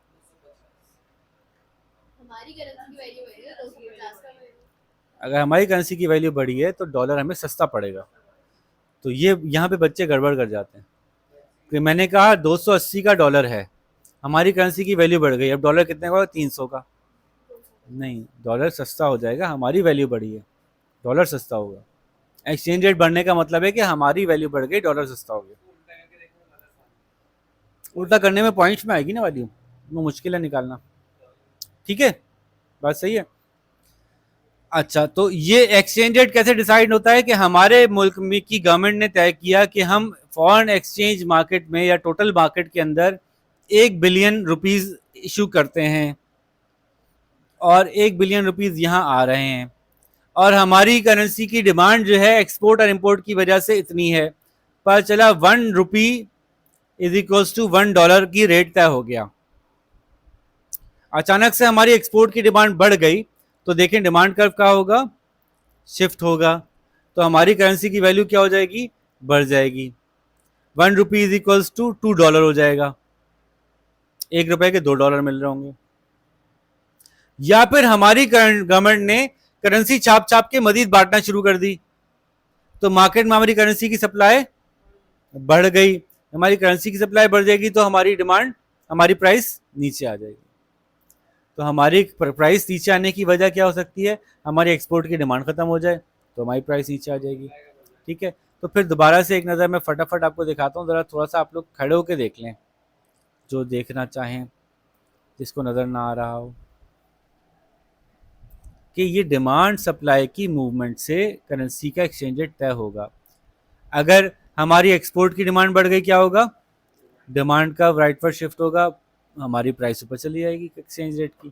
ठीक है, अगर हमारी एक्सपोर्ट की डिमांड कम हो गई तो क्या होगा, नीचे शिफ्ट हो जाएगा, हमारे एक्सचेंज रेट की डिमांड कम चली जाएगी। हम दूसरी करेंसी की डिमांड बढ़ा दें तो भी हमारी डिमांड कम हो जाएगी, उल्टा हो जाएगा, हमारी सप्लाई बढ़ जाएगी। अगर हम इंपोर्ट बहुत ज़्यादा करते हैं, दूसरे मुल्क की करेंसी मांगना शुरू कर देते हैं, अपनी करेंसी देने लगते हैं, तो मार्केट में हमारी सप्लाई बढ़ जाती है, उससे हमारी करेंसी की वैल्यू क्या होती है, नीचे आ जाती है। ठीक है, पहले ये अच्छी तरह से पक्का कर लें, फिर जे कर्व समझाऊंगा, वो मुश्किल लगता है बच्चों को। ये बात पक्की हो गई कि अगर हमारी करेंसी की हमारे एक्सपोर्ट्स बढ़ेंगी तो हमारी डिमांड बढ़ेगी, डिमांड बढ़ेगी, हमारी वैल्यू ऊपर चली जाएगी। ठीक है, अगर हमारी इंपोर्ट बढ़ेंगी तो हमारी सप्लाई बढ़ जाएगी करेंसी की, क्योंकि हम करेंसी दे दे के और वहाँ से सामान उठा रहे होंगे या डॉलर उठा रहे होंगे, तो हमारी मार्केट में सप्लाई बढ़ेगी, इससे हमारी करेंसी की वैल्यू गिर जाएगी। ये बात समझ में आ रही है, समझ में आ रही है बात। करेंसी का इस तरह से मार्केट में इजीली फ्लक्चुएट होना इस बात की निशानी है कि आपने अपनी करेंसी को फ्री फ्लोट छोड़ा हुआ है, हमने नहीं छोड़ा हुआ है, दुनिया में बहुत से मुल्कों ने छोड़ा हुआ है। इस तरह से मार्केट में रोजमर्रा कभी ऊपर जा रही है, कभी नीचे जा रही है, और मार्केट में डिमांड सप्लाई की वजह से करेंसी की वैल्यू तय हो रही है, तो इसका मतलब है आपने मार्केट में अपनी करेंसी को क्या छोड़ा हुआ है, फ्री फ्लोट छोड़ा हुआ है। खुद से नहीं तय करते कि मेरा डॉलर का तो यही रेट होना चाहिए भाई, ये आप डिसाइड नहीं करते, मार्केट में जो डिसाइड हो गया सो हो गया। ऐसी सूरत में एक्सचेंज रेट के ऊपर जाने को कहते हैं एप्रिसिएशन। क्या कहते हैं, एप्रिसिएशन। और नीचे आने को क्या कहते होंगे, डेप्रिसिएशन। ठीक है, ये फ्री फ्लोट की टर्म्स हैं। दुनिया में बहुत से डेवलप कंट्रीज या कैपिटलिस्टिक कंट्रीज हैं वो फ्री फ्लोट छोड़ते हैं, खासतौर पर वो जिनकी करेंसी स्ट्रांग हो, उनको फ्री फ्लोट छोड़ने में ही आसानी है। ठीक है, अब आएगा असल में मजा, ऑटोमेटिक रेगुलेशन कैसे होती है, फ्री फ्लोट छोड़ने को क्यों कहा जाता है। मैंने मार्केट में रुमाल बेचता हूं, $1 1 रुपये का है, एक रुमाल 1 रुपये का है। मेरे मुल्क में एक रुमाल 1 रुपये का बनता है, मैं दुनिया में रुमाल बेचता हूँ, और मेरे रुमाल की डिमांड बहुत हो रही थी। अचानक से इतनी डिमांड हो गई कि मेरा एक्सचेंज रेट बेहतर हो गया। उससे क्या होगा, ये गलती होती है, ये तो गिर गया मेरा एक्सचेंज रेट। जी, मेरा एक्सचेंज रेट बेहतर हुआ तो अब मेरा 1 रुपया लेने के लिए $2 खर्च करने पड़ेंगे। अब जब ये बंदा, ये डॉलर वाला बंदा रुमाल खरीदने आएगा, पहले इसको एक रुमाल कितने डॉलर का पड़ता था, क्योंकि 1 रुपया $1 के बराबर था।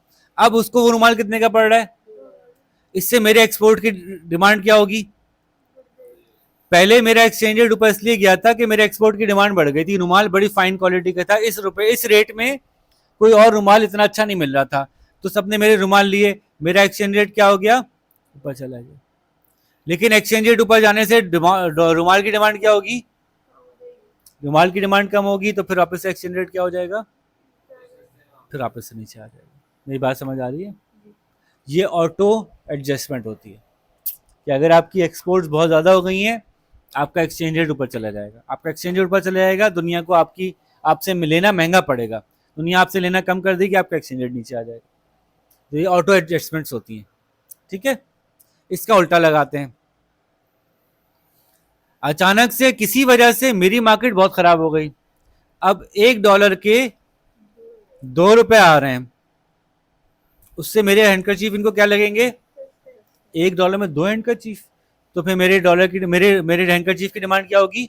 बढ़ जाएगी। डिमांड मेरे हैंडकरचीफ की बढ़ेगी तो उससे मेरी करेंसी एक्सचेंज की रेट भी वापस ऊपर जाके यहीं पे सेट हो जाएगा। $1 equals to 1 rupees. Auto adjustment, auto stabilisation. ठीक है, बात समझ आ रही है? लेकिन मसला ये है, इसका दूसरा एंगल देखें कि अगर हम कोई चीज़ इंपोर्ट करते हैं, उल्टा निकालते हैं, $1 इज इक्वल्स टू 1 रुपी, और हम मंगाते हैं ऑयल, ऑयल का बैरल। सर लेट सपोज एक बैरल जो है वो $1 का है, तो हमें कितने का पड़ रहा है एक बैरल? ₹1 का। हमने बहुत ऑयल मंगा लिया, उससे क्या हुआ? हमारी करेंसी की सप्लाई बढ़ गई, उससे हमारा एक्सचेंज रेट क्या हुआ? गिर गया। अब $1 जो है हमें ₹2 में मिल रहा है। इससे क्या होगा? हमें एक ऑयल का बैरल कितने का पड़ेगा? ₹2 का। डबल महंगा पड़ रहा है। इससे हम ऑयल की डिमांड क्या करेंगे? कम कर देंगे। जब ऑयल की डिमांड कम करेंगे तो वापस से हमारा एक्सचेंज रेट ऊपर चला जाएगा, बेहतर हो जाएगा। ठीक है, ये नेचुरल फ्लो है अप्रिसिएशन और डेप्रिसिएशन का। लेकिन ऐसा होता नहीं है हमारे साथ। हम जैसे ख़ास जो लोग होते हैं ना, ख़ास मुल्क जिनके गाल पे तिल का निशान होता है, उसके अलावा उनके पास कुछ नहीं होता। तो हम ख़ास जो मुल्क होते हैं ना, हमारे साथ मसला ये है कि अगर आपकी एक्सपोर्ट इलास्टिक हैं और इम्पोर्ट इन इलास्टिक हैं, तो आपका प्रोग्राम तो क्यों? नेचुरल स्टेबलाइजेशन आपके अमल ही नहीं करेगी। आपने बहुत सारा तेल मंगाया, आपकी करेंसी की सप्लाई बढ़ी, आपका एक्सचेंज रेट नीचे चला गया। आप तेल की डिमांड कम कर ही नहीं सकते, आप गाड़ी चलाना छोड़ नहीं सकते। आपके मुल्क में बिजली तेल से बनती है, आपको तेल मंगाना ही पड़ेगा। आपके हवाई जहाज तेल से चलते हैं, आपको तेल मंगाना ही पड़ेगा। आपका जो तेल है वो इन इलास्टिक डिमांड है, आप उसकी डिमांड जल्दी छोड़ नहीं सकते क्योंकि वो नेसेसिटीज हैं। याद है कुछ? नेसेसिटीज है इनइलास्टिक डिमांड। इनइलास्टिक डिमांड वो होती है जिसको आप बहुत जल्दी छोड़ नहीं सकते प्राइस बढ़ने के बावजूद। ठीक है, तो आपकी जो इंपोर्ट है वो इनइलास्टिक है। खाने का तेल आप बाहर से मंगाते हैं, आपके मुल्क में खाने का तेल, एग्रीकल्चरल कंट्री है, खाने का तेल नहीं बना सकते आप। तो अगर खाने का तेल महंगा हो जाएगा तो छोड़ देंगे खाना? नहीं छोड़ेंगे। थोड़ी बहुत चेंज आएगी, ज़्यादा चेंज नहीं आएगी। आप बाहर से जो कुछ ही मंगा रहे हैं उसमें से अक्सर चीज़ें इन इलास्टिक हैं, जिसकी वजह से आपके ऊपर ये ऑटोमेटिक स्टेबलाइजेशन इम्पैक्ट नहीं करती। आपका एक्सचेंज रेट खराब होता है, आप फिर भी मंगा रहे होते हैं, छोड़ नहीं सकते मंगाना। उसका उल्टा लगा लीजिए, आपकी डिमांड हाईली इलास्टिक है। ऐसी चीज़ है कि अगर महंगी होगी तो लोग मंगाना छोड़ देंगे। मसलन गंदम मार्केट में आपके अलावा 500 और मुल्क बेच रहे हैं, आपका रेट जो था उससे थोड़ा सा भी ऊपर रेट गया तो लोग कहेंगे आपसे क्यों लें, दूसरे से ले लेते हैं। जेनरिक गुड है, कमोडिटी है, किसी से भी ले लें, आपसे नहीं लेंगे। तो अगर आपका एक्सचेंज रेट ऊपर चला गया, लोग आपसे लेना छोड़ देंगे, बिल्कुल ही छोड़ देंगे एकदम से, बिल्कुल ही आपको एकदम से धचका लगेगा। तो ऐसी सूरत में जबकि आपकी एक्सपोर्ट इलास्टिक हो और इम्पोर्ट इन इलास्टिक हो, टर्म्स ऑफ ट्रेड आपकी बहुत खराब होती हैं। याद आया पिछली एक्सरसाइज मैंने टर्म्स ऑफ ट्रेड बताया था। जिसकी एक्सपोर्ट इलास्टिक हो और इम्पोर्ट इन इलास्टिक हो, टर्म्स ऑफ ट्रेड की बहुत खराब होती हैं। जिसकी एक्सपोर्ट इन इलास्टिक हो, सामने वाले को technology is a very in elastic, जिसको चाहिए वो चाहिए ही चाहिए, उसके बगैर उसका गुजारा नहीं है। टेक्नोलॉजी जिसको लेनी है उसको लेनी है, किसी भी प्राइस पे मिले। तो अब वो एक्सपोर्ट कर रहा है टेक्नोलॉजी, जो टेक्नोलॉजी एक्सपोर्ट कर रहा है तो उसकी प्राइस फ्लक्चुएशन से उसकी एक्सपोर्ट कम नहीं हो रही। ठीक है, बात समझ आ रही है? तो ये बात थी फ्री फ्लोट एक्सचेंज रेट की, कि एक्सचेंज रेट क्यों ऊपर नीचे जाता है, मुल्क एक दूसरे से खरीदते बेचते रहते हैं। एक्सचेंज रेट अप्रिशिएट क्यों करता है, एक्सचेंज रेट डेप्रिशिएट क्यों करता है। अब एक्सचेंज रेट के एप्रिसिएशन डेप्रिसिएशन से क्या होता है दुनिया मुल्क में, हमारे जैसे मुल्क में या दुनिया में, ये बात कर लेते हैं। थोड़ा सा ही रह गया चैप्टर में, ज़्यादातर तो मैं एक्सप्लेन कर चुका हूँ। अगर मेरा एक्सचेंज रेट ऊपर जाता है तो पहले हम ये बात करते हैं, ऊपर जा रहा है एक्सचेंज रेट, ऊपर जा रहा है, क्या क्या फर्क पड़ेगा। इंपोर्ट क्या होगी, ये जो जैसे मैं चार्ट बना रहा हूँ ना, आपको अपने पास ऐसा चार्ट बनाना चाहिए। अगर एक्सचेंज रेट ऊपर गया तो हमारी इंपोर्ट क्या होनी चाहिए, लॉजिकली क्या होनी चाहिए। हमारा एक्सचेंज रेट ऊपर होने का मतलब है, पहले $1 के $2 देते थे, अब $1 का ₹1 देके हासिल कर लेते हैं। अब 4 आने में डॉलर ले लेते हैं हम। हमारा एक्सचेंज ऊपर जाएगा, हमें सस्ता पड़ेगा बाहर से सामान मंगाना, हमारी इंपोर्ट बढ़ेगी, हमारी एक्सपोर्ट क्या होगी, कम होगी, बाहर वालों को हमें सामान मंगाना महंगा पड़ेगा। ये बात अच्छी तरह समझ लें, ये जो मैं बना रहा हूँ ना, ये बनाना आपको आना चाहिए। एक्सचेंज रेट ऊपर जाएगा, इंपोर्ट बढ़ेगी, एक्सपोर्ट कम होगी। आपके मुल्क में महंगाई क्या होगी,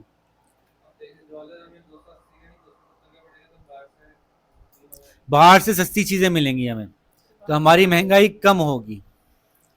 अगर हमारे मुल्क में बाहर से सस्ती चीजें आएंगी क्योंकि हमारा एक्सचेंज रेट बढ़ गया है, तो हमारे मुल्क में महंगाई कम होगी। आपके मुल्क के और फैक्टर्स जो उन्होंने बुक में नहीं भी दिए वो भी लगा लेते हैं, जो जो फैक्टर्स हमें पता है।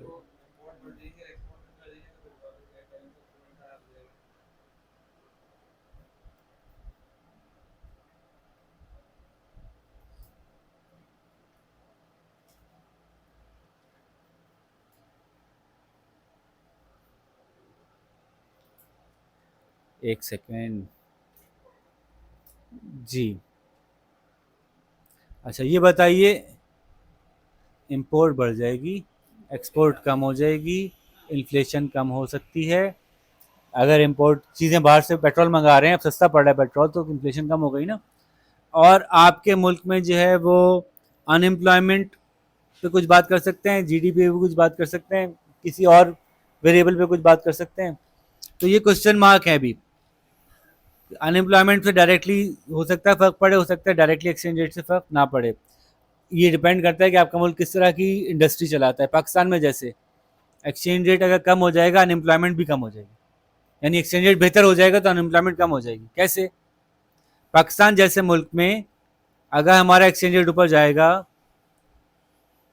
तो अनएम्प्लॉयमेंट कम हो जाएगी। क्यों,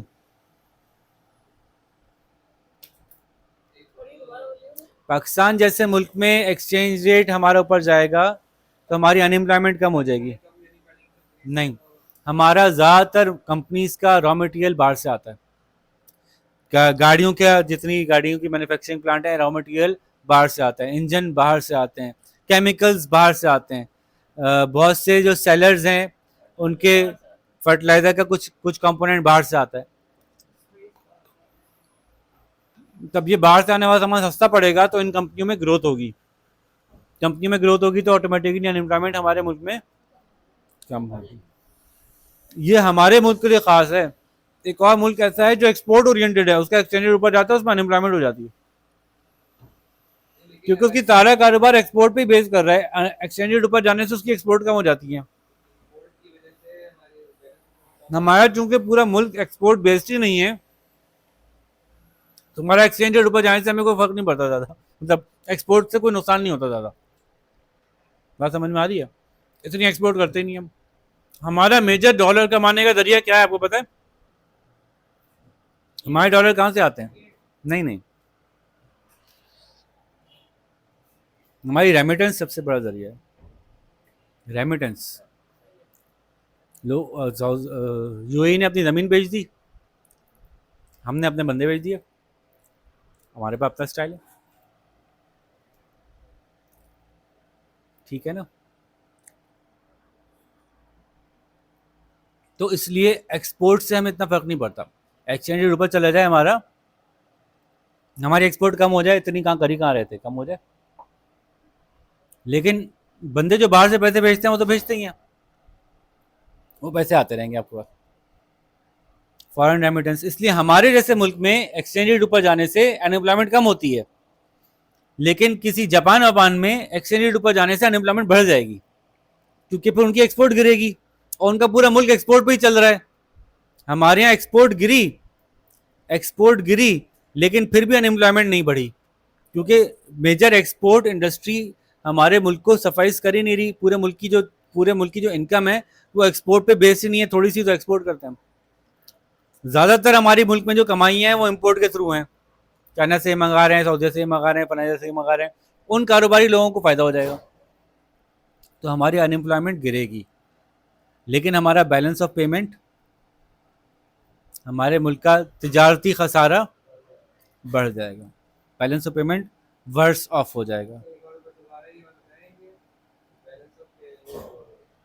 ठीक है,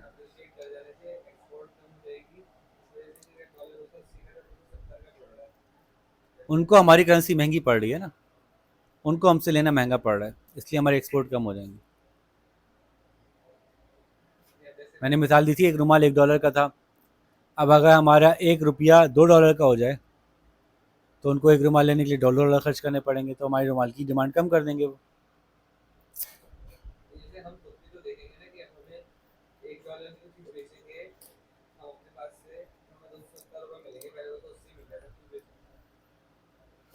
यूँ नहीं सोचेंगे हम, हमारे बनाने वाला रुपए में ही बना रहा है, उसको उतना ही मिल रहा है। ये एक्सचेंज रेट का फायदा बैंक उठा रहा है, सेंट्रल बैंक उठा रहा है, हमें तो कहीं पड़ रहा है।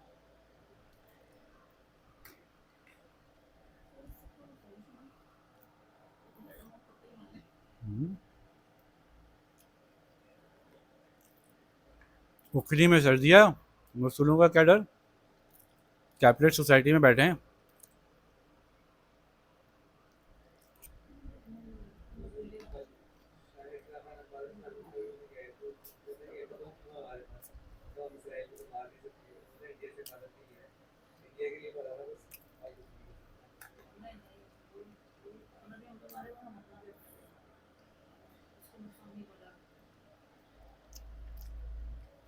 आइटम बम का मकसद सिर्फ और सिर्फ डेटरेंस है। एटम बम कोई किसी पे नहीं मार सकता।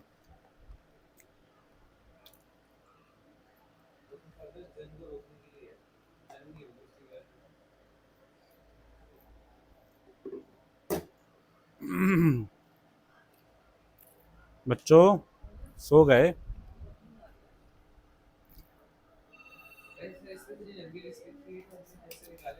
जी जी, अस्सलाम वालेकुम। मैं देखें 10:15 तक इंशाल्लाह। ठीक है, आ जाइए।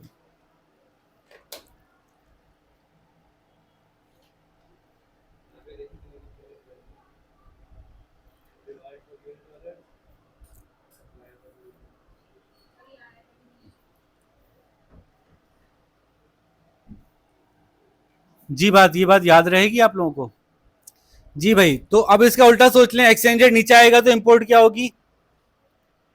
कम होगी, एक्सपोर्ट बढ़ेगी। अगर मुल्क इंपोर्ट डिपेंडेंट है तो इन्फ्लेशन बढ़ेगी, अनएम्प्लॉयमेंट बढ़ेगी। अगर मुल्क एक्सपोर्ट डिपेंडेंट है तो इन्फ्लेशन कम होगी, अनएम्प्लॉयमेंट कम होगी। ये दोनों चीज़ें डिपेंड करता है कि आपका मुल्क इंपोर्ट डिपेंडेंट है कि एक्सपोर्ट डिपेंडेंट है। हमारा मुल्क इंपोर्ट डिपेंडेंट है तो हमारी इन्फ्लेशन, एक्सचेंज रेट गिरने से इन्फ्लेशन बढ़ती है, अनएम्प्लॉयमेंट बढ़ती है। ठीक है, ये बात समझ में आती है? एक्सचेंज रेट क्यों कम हो सकता है? एक्सचेंज रेट इसलिए कम हो सकता है, जैसे हमने बात की कि आपकी डिमांड कम हो जाए चीज़ों की, आपकी एक्सपोर्ट्स कम हो जाएं, आपके मुल्क में बहुत ज़्यादा इन्फ्लेशन हो जाए। एक्सचेंज रेट आपका क्यों गिरता है? इसलिए गिरता है कि डिमांड फॉर गुड्स आपकी गिर जाए, यानी आपकी एक्सपोर्ट्स कम हो जाएं, एक्सपोर्ट्स की डिमांड गिर जाए, क्वालिटी गिरने की वजह से, किसी भी वजह से आपका एक्सचेंज रेट गिरेगा। आपका एक्सचेंज रेट क्यों गिरता है? आपके मुल्क में सिक्योरिटी के हालात ख़राब हो जाएं, लोग आपके इन्वेस्ट नहीं करना चाहेंगे, एक्सचेंज रेट गिर जाएगा। आपके मुल्क में महंगाई बहुत हो जाए, इन्फ्लेशन बहुत हो जाए, आपका एक्सचेंज रेट क्यों गिर जाएगा? आपकी चीज़ें महंगी हो जाएंगी, बाहर वाले आपसे लेना नहीं चाहेंगे। एक्सपोर्ट कम हो जाएगी, और भी बहुत सारी वजूहत हैं, आपकी करेंसी की अपनी प्राइस भी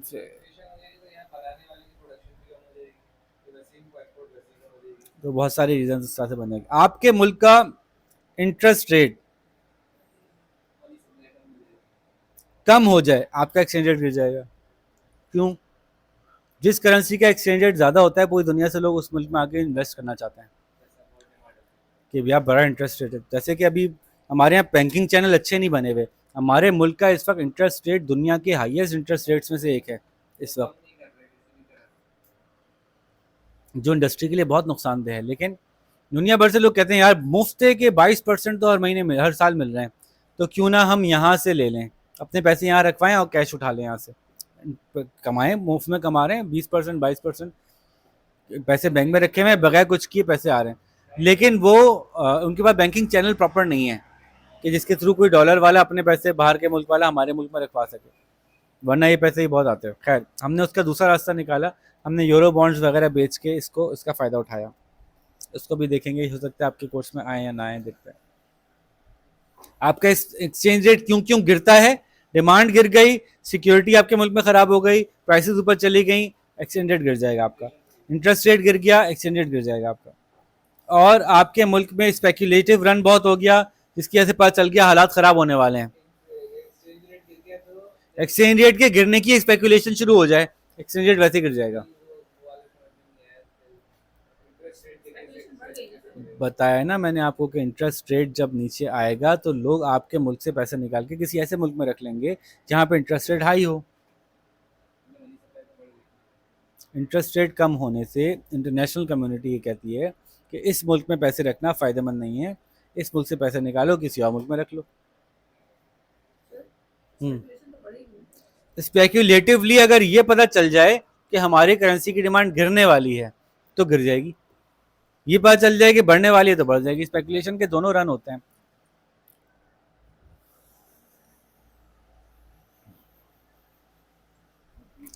ठीक है जी। मल्टीनेशनल आपके मुल्क से चली जाए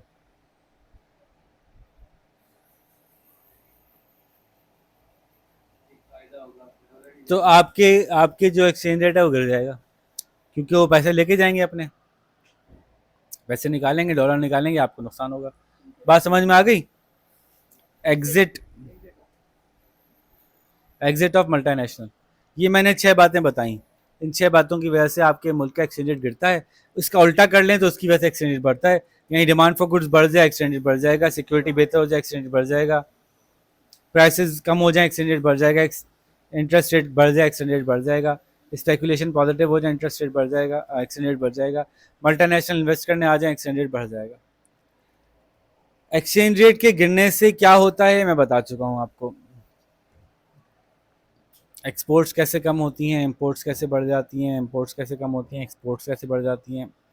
अब हम आते हैं अपने गालिबन आखिरी टॉपिक की तरफ, वो है फिक्स्ड एक्सचेंज रेट। वो इस पूरी बात का आखिरी है।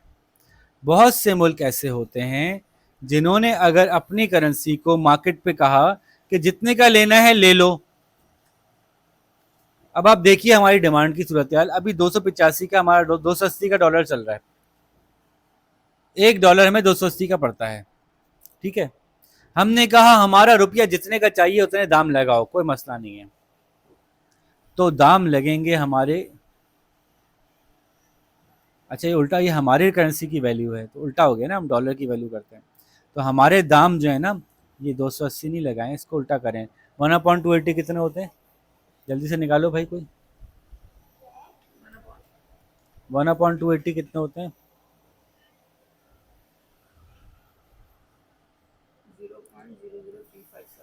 0.00336 कर लें। ठीक है, हाँ। तो ये हमारा $1 की ये वैल्यू है हमारी, $0.0036। हमारे $1 की आज ये वैल्यू है। अगर हमने मार्केट पे छोड़ दिया ना दबार भाई, हमारा रुपया किसी को नहीं चाहिए, तो मार्केट पे छोड़ दिया तो हमारे रुपए की वैल्यू हो जाएगी 0.00001। लेट सपोज एक ऐसी फिगर दे रहा हूँ मैं। तो बहुत से अब अगर हमने ये हालत हो गई ना, तो हमारे लिए इंपोर्ट करना बहुत महंगा पड़ जाएगा। हमारे यहाँ इन्फ्लेशन बहुत हाई हो जाएगी, क्योंकि हमारे यहाँ सारा सामान बाहर से आता है, वो इतना महंगा पड़ जाएगा। $1 लेना इतना महंगा, अभी $1 280 का लेते हैं हम। अगर $1 हम 500 रुपये का या 1000 रुपये का लेना शुरू कर दें तो हमें बहुत प्रॉब्लम हो जाएगी। ऑल्दो के दुनिया के बहुत से एक्सपर्ट्स कहते हैं होने दो प्रॉब्लम, छोड़ दो फ्री, आखिरकार ठीक हो जाओगे। होता है ना, टांग काट दो एक दफा बंदा बच जाएगा। वो ये कहते हैं कि जितने का भी पड़ रहा है डॉलर छोड़ दो, डॉलर तुम्हारे 1000 रुपये का हो जाए, जाने दो, उससे क्या होगा, इंपोर्ट बंद हो जाएंगी, ऑल्टरनेट पे जाओ, नहीं लो इंपोर्ट, नहीं तेल मंगाओ, पैदल चलो। जो भी मसाइल आ रहे हैं, तुम दूसरों के गुलाम सिर्फ इसलिए हो कि तुम गाड़ी में ही बैठ के जाना चाहते हो, नहीं जाओ गाड़ी में बैठ के, जाओ पैदल जाओ। सिर्फ सिर्फ एम्बुलेंसेज और पब्लिक बसेस को पेट्रोल मिलेगा, किसी को पेट्रोल नहीं मिलेगा। बड़े बड़े मुल्कों में ऐसा हो गया है। चाइना में 1000, एक पूरा शहर है, उसमें 1000 पेट्रोल के कूपन बंटते हैं, यानी पूरे शहर में सिर्फ 1000 लोग पेट्रोल डलवा सकते हैं और उसको बोली लगा के खरीदते हैं, बाकी लोगों को पेट्रोल नहीं मिलता। तो गवर्नमेंट ने कहा नहीं, पेट्रोल बिजली पे चलाओ, पेट्रोल नहीं देंगे, हम पोल्यूशन नहीं चाहते। तो उनका मकसद पोल्यूशन बचाना था, लेकिन वैसे ही मैं कह रहा हूँ श्रीलंका में भी हालात खराब हो गए थे। श्रीलंका को लोगों ने बेचना खरीदना बंद कर दिया, इंटरनेशनल ट्रेड उनकी बंद हो गई, उनके मुल्क में तेल नहीं निकलता। अब उनका क्या हुआ, जब तेल नहीं निकल रहा तो उन्होंने कैसे बचाया अपने मुल्क को? उन्होंने कहा अब जो रिजर्व में तेल बचा हुआ है वो तेल एम्बुलेंस के लिए होगा, पब्लिक बस के लिए होगा, बस किसी इंडिविजुअल को पेट्रोल नहीं मिलेगा, पैदल जाओ या बस में जाओ, बस अच्छी चला रहे हैं, सारी बसें चला दी पेट्रोल। अच्छा, ऐसे मुल्क में जो कि डिफॉल्ट हो जाता है उसको इमरजेंसी ट्रेड फिर भी उसके साथ हो रही होती है, दवाएं वगैरह, बेसिक पेट्रोलियम की, और इतने पैसे उसके बाद डिफॉल्ट होने के बाद भी कुछ ना कुछ डॉलर्स होते हैं उसके पास कि वो ये तो कम से कम खरीद ले डायरेक्टली।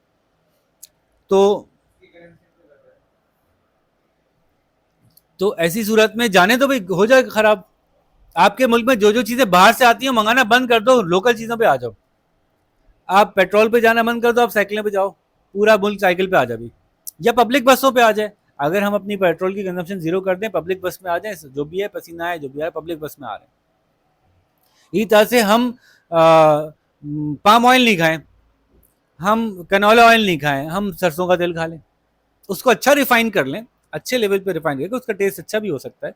अभी हमें जो टेस्ट में मसला होता है सरसों के तेल में, आदत खराब हो गई, पहले तो सब सरसों का ही खाते थे, लेकिन सरसों के तेल में अभी टेस्ट एक उसकी एक खास स्मेल आती है।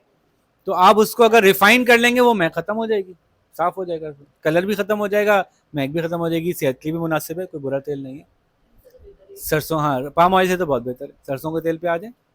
और क्या बंद हो जाएगी आपकी, इंपोर्ट बंद होगी तो क्या बंद हो जाएगा आपका, गाड़ियां आनी बंद हो जाएंगी, मोबाइल फोन आने बंद हो जाएंगे, बंद कर दो। तो बहुत से लोग दुनिया में कहते हैं बिजली नहीं बंद होगी, बिजली बंद नहीं होगी, क्योंकि आपकी लोड शेडिंग शुरू में ज्यादा होगी, फिर जब आपको पता है कि पेट्रोल आ ही नहीं रहा तो फिर आप ऑल्टरनेट पे जाएंगे, फिर आपके सोलर पैनल्स को आप सपोर्ट करेंगे, फिर आप ये करेंगे, बहुत कुछ कर सकते हैं। खैर, मैं फिर बात कर रहा हूँ कि जैसा चल रहा है वैसे ही चलता रहने के लिए हम इतनी मेहनत कर रहे हैं कि हम क्या करते हैं, हम ये कहते हैं अगर हमारा एक्सचेंज रेट बहुत नीचे चला गया तो पेट्रोल बहुत महंगा हो जाएगा, तो हम अपने एक्सचेंज रेट को नीचे जाना नहीं देते। कैसे नहीं जाने देंगे, हमारा डॉलर, हमारा रुपया किसी को नहीं चाहिए है, फिर भी हमने 285 पे कैसे होल्ड किया हुआ इसको। मैं कह रहा हूं ये 5 लाख रुपए का, 5 लाख रुपए का, और लोग ले रहे हैं। ऐसा लग रहा है कि इसकी 5 लाख डिमांड है, कैसे होगी इसकी 5 लाख डिमांड, कोई ले ही नहीं रहा। आपको चाहिए नहीं, आपको चाहिए नहीं, आपको चाहिए, किसी को नहीं चाहिए, फिर भी इसकी डिमांड 5 लाख रुपए कैसे सेट हो रही है। 285 रुपए में $1 मिल रहा है हमें, हमें $1 285 या 280 मिल रहा है। एक्चुअली ये प्राइस नहीं है डॉलर की, हमारी करेंसी की प्राइस 0.0036 नहीं है, एक्चुअल प्राइस 0.0001 है, कुछ समथिंग ऐसी। तो ऐसे ऊपर कैसे आ गई, ऐसे आ गई कि हमने डॉलर की सप्लाई से अपनी करेंसी उठाना शुरू कर दी, अपनी करेंसी हम खुद ही खरीद रहे हैं। लाओ 5 लाख रुपए का बेचना, जरा खुद ही खरीद लिया। 5-5 लाख रुपए का हर हफ्ते एक चश्मा हम खुद ही खरीद लेते हैं। तो मार्केट में इसकी डिमांड क्या आ रही है, भाई चश्मा 5 लाख का बिकता है। बात समझ आ रही है। हम अपनी करेंसी को मेंटेन करने के लिए मार्केट में डॉलर रिलीज करते हैं, ये है जबरदस्ती से अपने डॉलर, अपने एक्सचेंज रेट को फिक्स करना। ये लॉन्ग टर्म सर्वाइव नहीं कर सकती पॉलिसी। क्यों? आपके पास कितने डॉलर हैं, आप मार्केट में कितने छोड़ोगे? आपके पास डॉलर कितने हैं? हमारे पास 10 अरब, 12 अरब, 15 अरब डॉलर हैं, वो सारे छोड़ देंगे, आखिर में जीरो पे खड़े होंगे। तो ये एक हद तक कर सकते हैं, आप कुछ दिन तक कर सकते हैं। इसका हम गेम क्या करते हैं, हम गेम क्या करते हैं, हम डॉलर को थोड़ा सा छोड़ते हैं, हमारा एक्सचेंज रेट ऊपर जाता है, लोग समझते हैं कि भाई नुकसान होने वाला है, लोग अपने डॉलर बेचते हैं और वहाँ से डॉलर उठा लेते हैं। फिर उनको थोड़ा, तो ये हम ऐसे मैनेज करते हैं, थोड़ा थोड़ा थोड़ा ऊपर नीचे करते रहते हैं। इसको कहते हैं MANAGED, मैनेज फ्लोट। फिक्स नहीं है ये, मैनेज फ्लोट है, थोड़ा जाने देते हैं। कभी 285, कभी 280, कभी 275, कभी 290, ये मैनेज फ्लोट है कि हमें हमें जहन में किया हुआ एक टारगेट है हमारा कि 270 के राउंड घुमाएंगे। उससे नीचे जाने लगती है, थोड़े डॉलर छोड़ते हैं मार्केट में, डॉलर छोड़ के रुपया उठा लेते हैं, तो रुपए की डिमांड बढ़ी हुई नजर आती है, हमने खुद ही खरीदा होता है। ठीक है, रुपए की डिमांड बढ़ी हुई नजर आ रही है, चलो भाई रुपया का वैल्यू बढ़ गई, डॉलर गिर गया। फिर आप, तो ये हम खुद मैनेज करते हैं, मैनेज फ्लोट कहलाता है। ये हम क्यों करते हैं? क्योंकि हमें पता है कि हमने अगर रिलीज कर दिया तो हमें पेट्रोल बहुत महंगा मिलेगा, तो और ये हम बर्दाश्त नहीं करना चाहते। ठीक है। तीसरा टाइप ऑफ एक्सचेंज रेट होता है, इसमें इसमें जब आप नीचे करते हैं ना मैनेज फ्लोट में, वैल्यू खुद से नीचे की जाती है सोच समझ के। तो आप जब नीचे करते हैं तो उसको हम कहते हैं डी वैल्यूएशन। जब फ्लोटिंग में नीचे जा रही थी तो क्या कह रहे थे? डेप्रिसिएशन। जब खुद से नीचे करते हैं तो क्या करते हैं? डिवैल्यूएशन। ऊपर करते हैं तो रिवैल्यूएशन। उसमें ऊपर जा रही थी तो क्या कह रहे थे? एप्रिसिएशन। इसमें ऊपर जा रही है तो रिवैल्यूएशन है, नीचे ला रहे हैं तो डिवैल्यूएशन। एक और एक्सचेंज रेट होता है, उसको कहते हैं फिक्स्ड एक्सचेंज रेट। उसमें तो बस आपने तय कर दिया, बस डन, यही है, बस यही रहेगा, $1 ₹1 का, बस। ये हर कोई नहीं कर सकता। इसको करने के लिए आपके पास अच्छे खासे रिजर्व्स होने चाहिए, अच्छा आपके पास पीछे से फंड होना चाहिए, क्योंकि जब आपकी करेंसी की वैल्यू नीचे जा रही होगी तो आपको डॉलर फेंकने पड़ेंगे मार्केट में, ताकि आपकी करेंसी की वैल्यू वहीं रहे। और जब आपकी करेंसी की वैल्यू ऊपर जा रही होगी तो आप बहुत फायदे में रहेंगे, आपका खूब डॉलर आ रहे होंगे। तो ये गेम हर कोई नहीं कर सकता। जापान ने किया हुआ था काफ़ी अर्से तक। जापान ने अपना एक्सचेंज रेट फिक्स कर दिया था डॉलर के अगेंस्ट। एक येन इतने डॉलर का, 2 या 3 कहीं पे फिक्स कर दिया था उन्होंने। ठीक है, मतलब डबल या ट्रिपल ऐसे कर दी थी कुछ। तो फिक्स एक्सचेंज रेट कुछ लोगों ने करके देखा और उससे कुछ नुकसान होते हैं कि आपका एक्सचेंज रेट, लोगों को पता है इतना सामान बिक रहा है आपका, इतनी एक्सपोर्ट हो रही है, आपका एक्सचेंज रेट यहाँ होना चाहिए, आपने यहाँ फिक्स किया हुआ है, तो आपके एक्सचेंज रेट की डिमांड बहुत बढ़ जाएगी। ठीक है, आपका एक्सचेंज रेट की मार्केट में आप सप्लाई कर ही नहीं रहे, आप यहाँ पे रोक के रखे हो। आपका एक्सचेंज रेट, लोग कहेंगे कि यार ये तो इसकी शूट कर सकता है ऊपर, तो हर कोई आपका एक्सचेंज रेट आपसे आपकी करेंसी लेगा और आपको उसके बदले क्या देगा? डॉलर देगा। तो फिर आपके पड़ोसी मुल्क आपसे कहेंगे यार ये क्या बदमाशी है भाई, हम सब, हमारे सारे मुल्कों के डॉलर निकल निकल के तुम्हारे मुल्क में आ रहे हैं। तो ये इंटरनेशनल प्रेशर आएगा आपके ऊपर। अगर आपने फिक्स किया और आपका एक्सचेंज रेट यहाँ कहीं तय हो गया कि होना ये चाहिए था कि नीचे होता, होता तो नीचे होता, एक्चुअल तो उनकी कोई डिमांड नहीं है तो ऊपर किया हुआ है, तो सारे मुल्क आपसे डॉलर लेते जाएंगे, आप अपनी करेंसी, आपकी करेंसी वापस करते जाएंगे, तो आप, हम बहुत नुकसान में रहेंगे ऐसे। तो फिक्स एक्सचेंज रेट मैनेज करना आसान नहीं है, आपको पॉलिटिकली भी स्ट्रांग होना पड़ेगा और आपके पास रिजर्व अच्छे होने चाहिए, तो फिर आप फिक्स कर सकते हैं। हमारे यहाँ मैनेज फ्लोट चलता है, मैनेज फ्लोट चलता है। ठीक है, हमारे जो दो अलग अलग पॉलिसी मेकर्स हैं उनके दो अलग अलग माइंडसेट हैं। तो जो हमारे शौकत तरीन साहब का ज़्यादा मिजाज जो है वो फ्री फ्लोट की तरफ था, और हमारे इसाक डार साहब का जो है वो मैनेज फ्लोट की तरफ है। तो दोनों का अपनी अपनी एक स्ट्रेटजी है, अपना स्टाइल है। ठीक है, यहाँ पे हम एक्सचेंज रेट को कवर कर चुके, 6.3 कवर हो गया। अब इंशाल्लाह हम बैलेंस ऑफ पेमेंट के ऊपर नेक्स्ट वीडियो बनाएंगे। अपना बहुत सारा ख्याल रखिएगा। अल्लाह हाफिज़।